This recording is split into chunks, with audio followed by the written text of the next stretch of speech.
ও মা, বলছি খেতে দাও। এই তো তোমার ভাত বাচ্চি, আসো দেখো। আচ্ছা, গরম গরম ভাত বাড়া হয়ে গেল, দেখো তোমার ভাতই বাচ্চি আজকে। দেখতেই পাচ্ছেন ধোয়া ওটা গরম গরম ভাত। গরম গরম। হ্যাঁ, তো এরপর কি? উচ্ছে আলু সেদ্ধ পড়ে গেল। হ্যাঁ, সেটা তো গরমকালে উচ্ছে থাকতেই আলু হবে। সেদ্ধ লাগবেই। একদম। তিতো খেতেই হবে, তিতো টক ডাল গরমকালে দরকার, লাউ হ্যাঁ ভাজি বেশি, হ্যাঁ, এগুলো একদম খেতে হবে। একদম।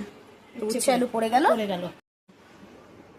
হ্যাঁ, তো ভাত আর উচ্ছে আলু সিদ্ধ তো হলো, এরপর কি আছে? পড়ে গেল এই যে কুমড়োর ছক্কা, কুমড়ো আলুর তরকারি, একদম আলু কুমড়ো দিয়ে তরকারি করেছি। হ্যাঁ, এটাতে না ছোলাটা দিতে ভুলে গেছে। হ্যাঁ, ছোলা ভিজানো আছে কিন্তু কিছু ভুলে গেছে। হ্যাঁ, ঠিক আছে, তাতে কোনো প্রবলেম নেই। তারপর আছে দেখো তরকারি, পাঁচমিশালির তরকারি দেখো। হ্যাঁ, তো এইটা চিংড়ি মাছ দিয়ে করা, কিন্তু পুরো চিংড়ি মাছ দিয়ে করেছি এটা। হ্যাঁ, আর আমাদের বাড়িতে এখন সবজিগুলো একটু বেশি হচ্ছে, বিকজ আমি একটু পছন্দ করছি এগুলো, তো চিংড়ি মাছ দিয়ে এটা করেছে। শেষ পাতে দেখো মাছ, মাছের মাথা দেখো, কাঁচকলা দিয়ে আলু দিয়ে বলে বানিয়েছে দেখো। একদম স্বাস্থ্যকর, এক খাবার। কথায় বলতে পারো মাছের স্টুও বলতে পারো, একদম কম মশলায় বানানো হয়েছে না, এটা। এটা কাঁচা লঙ্কা দিয়েই করেছি। হ্যাঁ, তো সব কাঁচা লঙ্কার তরকারি হবে। হ্যাঁ, তো শুকনো লঙ্কা আমাদের চলছে না, কারণ আমাদের হজম হচ্ছে না, তাই সব কাঁচা লঙ্কা দিয়ে। একদম। হ্যাঁ, তো লাস্টবার দেখি দাও। এই যে কুমড়ো আলুর তরকারি পড়ে গেল।